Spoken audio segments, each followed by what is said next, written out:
4 fast track ಕೋರ್ಟ್ಗಳ ಸ್ಥಾಪನೆಗೆ ಕೇಂದ್ರ ಸಿದ್ಧತೆಯನ್ನು ಈಗಾಗಲೇ ಶುರು ಮಾಡಿದೆ. ನೀಟ್ ಪ್ರಶ್ನೆ ಪತ್ರಿಕೆ ಸೋರಿಕೆ ಪ್ರಕರಣದಲ್ಲಿ ತ್ವರಿತ ವಿಚಾರಣೆಗೋಸ್ಕರ ಈ ಫಾಸ್ಟ್ ಟ್ರ್ಯಾಕ್ ಕೋರ್ಟ್ಗಳನ್ನು ಸ್ಥಾಪನೆ ಮಾಡಲಾಗ್ತಾ ಇದೆ. ಈ ಬಗ್ಗೆ ಬೆಳಗ್ಗೆಯಷ್ಟೇ ಎಕ್ಸ್ನಲ್ಲಿ ನರೇಂದ್ರ ಮೋದಿ ಪ್ರಧಾನಮಂತ್ರಿಗಳು ಪೋಸ್ಟ್ ಅನ್ನು ಮಾಡಿದರು. ಮೋದಿ ಪೋಸ್ಟ್ನ ಬೆನ್ನಲ್ಲೇ ಕೇಂದ್ರ ಆಕ್ಟಿವ್ ಆಗಿದೆ. ಈಗ 4 ಫಾಸ್ಟ್ ಟ್ರ್ಯಾಕ್ ಕೋರ್ಟ್ಗಳ ಸ್ಥಾಪನೆಗೆ ಸಕಲ ಸಿದ್ಧತೆಗಳನ್ನು ಕೂಡ ಮಾಡಿಕೊಳ್ಳಲಾಗ್ತಾ ಇದೆ. ಬಾಂಬೆ, ಕೋಲ್ಕತ್ತಾ, ದೆಹಲಿ, ಮಧ್ಯಪ್ರದೇಶಗಳಲ್ಲಿ ಈ ಕೋರ್ಟ್ಗಳನ್ನು ಸ್ಥಾಪನೆ ಮಾಡಲಾಗುತ್ತೆ. Prevention of unfair means act 2024 ಅಡಿಯಲ್ಲಿ ಈ ಕೋರ್ಟ್ಗಳು ಕಾರ್ಯನಿರ್ವಹಿಸ್ತವೆ. ಇದರ ಅಡಿಯಲ್ಲಿ ಪೇಪರ್ ಲೀಕ್, ಹಾಗೆ ಪರೀಕ್ಷೆಗಳಲ್ಲಿ ಮೋಸ, ಕದ್ದು ಬರೆಯುವಂಥದ್ದು, ಅಂದರೆ ಚೀಟಿಗಳನ್ನು ಇಟ್ಟು ಬರೀತಾರಲ್ಲ ಅದು, ಪಬ್ಲಿಕ್ ಪರೀಕ್ಷೆಗಳಲ್ಲಿ ಇಂತಹ ಲೋಪಗಳನ್ನು ತಡೆಯೋದಕ್ಕೋಸ್ಕರವೇ ಈ ಕಾಯ್ದೆಯನ್ನು ತೆಗೆದುಕೊಂಡು ಬರಲಾಗಿತ್ತು.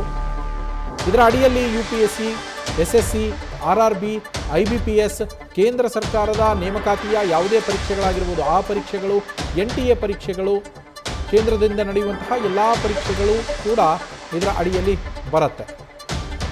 ಈಗ ಫಾಸ್ಟ್ ಟ್ರ್ಯಾಕ್ ಕೋರ್ಟನ್ನು ಸ್ಥಾಪನೆ ಮಾಡಲಾಗ್ತಾ ಇದೆ. ಇದಕ್ಕೋಸ್ಕರ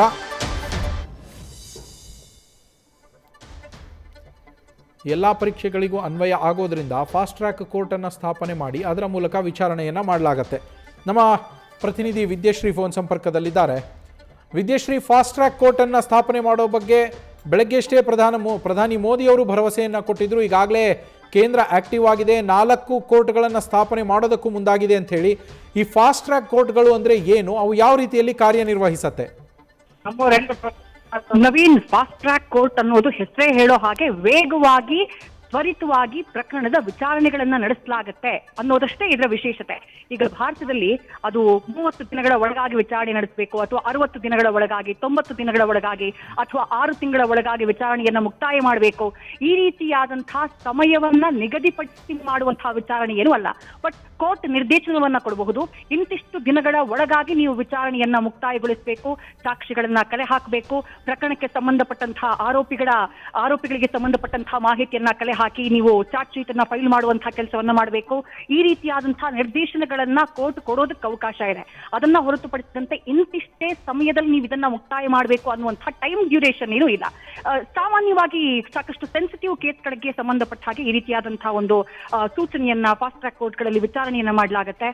ಫಾರ್ ಎಕ್ಸಾಂಪಲ್, ಪೋಕ್ಸೋ ಕೇಸ್ಗಳಲ್ಲಿ ಈ ರೀತಿಯಾದಂತಹ ಫಾಸ್ಟ್ ಟ್ರ್ಯಾಕ್ ಕೋರ್ಟ್ ವಿಚಾರಣೆಯನ್ನ ನಡೆಸಿರೋದು ಇದೆ. ಜೊತೆಗೆ ಈ ಹಿಂದೆ ಕರ್ನಾಟಕದಲ್ಲಿ ಕೆಲವು ಪ್ರಕರಣಗಳಿಗೆ ಸಂಬಂಧಪಟ್ಟ ಹಾಗೆ ಫಾಸ್ಟ್ ಟ್ರ್ಯಾಕ್ ಕೋರ್ಟ್ ನಲ್ಲಿ ವಿಚಾರಣೆಗಳು ನಡೆದಿದ್ದು ಕೂಡ ಇದೆ. ತ್ವರಿತವಾಗಿ ವಿಚಾರಣೆಯಾಗುತ್ತೆ. ಅಂದ್ರೆ ಎವ್ರಿ ಡೇ ವಿಚಾರಣೆ ಅಂತ ಅಂತೀವಲ್ಲ, ಕೆಲವು ಪ್ರಕರಣಗಳಲ್ಲಿ ನೀವು ಗಮನಿಸಿರಬಹುದು ನವೀನ್, ಪ್ರತಿದಿನ ವಿಚಾರಣೆಯನ್ನ ನಡೆಸಲಾಗುತ್ತೆ ಅನ್ನುವಂಥದ್ದನ್ನ ಸೂಚಿಸುತ್ತೆ ಕೋರ್ಟ್. ಯಾಕೆಂತಂದ್ರೆ ಆ ಕೇಸ್ನ ತನಿಖೆ ತ್ವರಿತವಾಗಿ ಮುಗಿಬೇಕು ಅನ್ನುವಂತಹ ಕಾರಣಕ್ಕಾಗಿ. ನೀಟ್ ವಿಚಾರವಾಗಿ ಎದ್ದಿರುವಂತಹ ಒಂದು ಆಕ್ರೋಶ ಏನಿದೆ, ನೀಟ್ ಅಕ್ರಮದ ಬಗ್ಗೆ ಎದ್ದಿರುವಂತಹ ಒಂದು ಆಕ್ರೋಶ ದೇಶದಲ್ಲಿ ಒಂದ್ ರೀತಿ ವಿದ್ಯಾರ್ಥಿಗಳ ಮನಸ್ಸಿನಲ್ಲಿ ಗೊಂದಲ ಮೂಡಿಸಿದೆ. ಅನ್ರೆಸ್ಟ್ ವಾತಾವರಣಕ್ಕೆ ಇದು ಎಡೆ ಮಾಡಿಕೊಡುತ್ತೆ, ಅಥವಾ ಅಂತಹ ಹಾದಿಗೆ ಇದು ಹೋಗ್ತಾ ಇದೆ ಅನ್ನೋದು ಪ್ರಧಾನಿಗಳ ಗಮನಕ್ಕೆ ಅಟ್ಲೀಸ್ಟ್ ತಡವಾಗಿ ಆದ್ರೂ ಬಂದಿದೆ. ಯಾವತ್ತೂ ರಿಯಾಕ್ಟ್ ಮಾಡಬೇಕಾಗಿತ್ತು, ಮಾಡಿರ್ಲಿಲ್ಲ, ಮೌನಕ್ಕೆ ಶರಣಾಗ್ಬಿಟ್ಟಿದ್ರು. ಆದ್ರೆ ಫೈನಲಿ ವಿದ್ಯಾರ್ಥಿಗಳ ಪ್ರತಿಭಟನೆ ದೆಹಲಿಯಲ್ಲಿ ಕೈ ಮೀಡ್ತಾ ಇದ್ದ ಹಾಗೆ ಪ್ರಧಾನಿಗಳು ಮೌನವನ್ನ ಬಿಟ್ಟಿದ್ದಾರೆ, ಮಾತನಾಡೋದಕ್ಕೆ ಶುರು ಮಾಡಿದ್ದಾರೆ. 4 ಫಾಸ್ಟ್ ಟ್ರ್ಯಾಕ್ ಕೋರ್ಟ್ಗಳ ನೇಮಕಕ್ಕೆ ಸಂಬಂಧಪಟ್ಟ ಹಾಗೆ ಅವರು ಮಾತನ್ನ ಕೊಟ್ಟಿದ್ದಾರೆ. ಈ ಫಾಸ್ಟ್ ಟ್ರ್ಯಾಕ್ ಕೋರ್ಟ್ ಹೆಂಗ್ ವರ್ಕ್ ಆಗುತ್ತೆ ಅಂತಂದ್ರೆ, ಬಹುಶಃ ತ್ವರಿತಗತಿಯಲ್ಲಿ day by day, every day to day ಒಂದ್ ರೀತಿ ವಿಚಾರಣೆ ನಡೆಯುತ್ತಲ್ಲ ಪ್ರಕರಣಗಳದ್ದು, ಆ ರೀತಿಯಾಗಿ ನೀಟ್ ಅಕ್ರಮಕ್ಕೆ ಸಂಬಂಧಪಟ್ಟ ಹಾಗೆ ವಿಚಾರಣೆ ನಡೆಯಬಹುದು. ಆ ಮೂಲಕ ದೋಷಿಗಳಿಗೆ ಅತಿ ಶೀಘ್ರದಲ್ಲಿ ಶಿಕ್ಷೆಯ ಪ್ರಮಾಣವೂ ಕೂಡ ಪ್ರಕಟವಾಗುವಂತಹ ಸಾಧ್ಯತೆ ಇದೆ. Naveen, thank you Vidyashree. News first, ನಿರ್ಭೀತಿಯಿಂದ ನಿಮ್ಮ ಪರವಾಗಿ.